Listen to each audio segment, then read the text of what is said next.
Hey guys, welcome to Ask Jaclyn. I'm Jaclyn St. James. Well, it's June, and on Ask Jaclyn, it's all about gay weddings. All questions asked will be gay wedding related.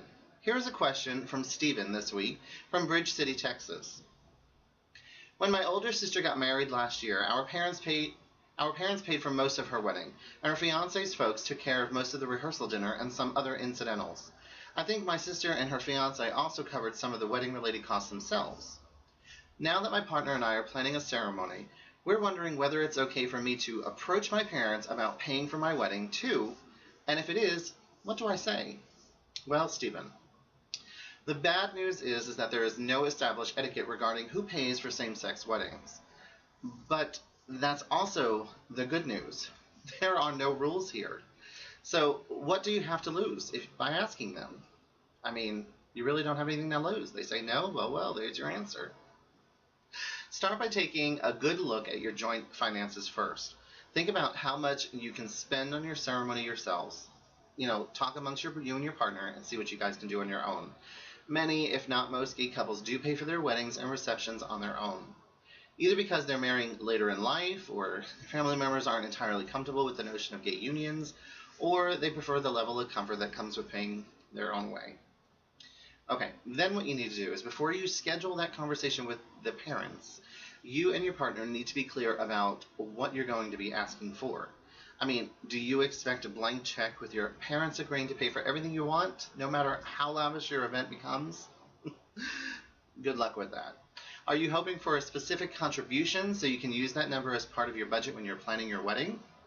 Are you proposing that both sides or both sets of parents contribute equally?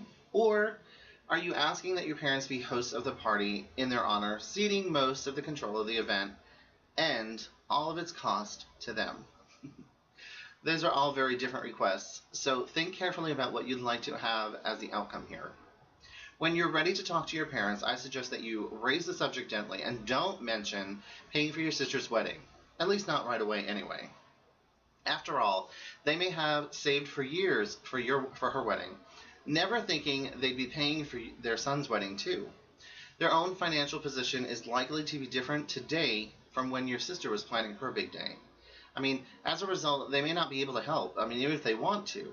Bottom line, don't assume that it's your right, or that it's your right for them to pony up. Only mention that, the fairness issue if it seems that they do have the means to help, but are resistant to the idea of their son marrying a man.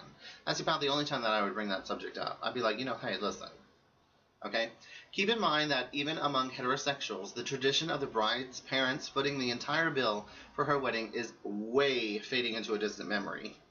These days, many weddings are paid for by a combination of the couple, both sets of parents, and even indulgent grandparents. Because weddings are just so expensive today, it's not like it used to be.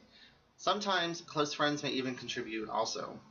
If your parents end up not contributing whatever reason, your partner can have the same conversation with his parents as well.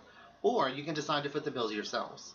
At that point, your parents would become guests at the wedding instead of its hosts, and there are certainly advantages to that, trust me. Just ask some of our straight married friends.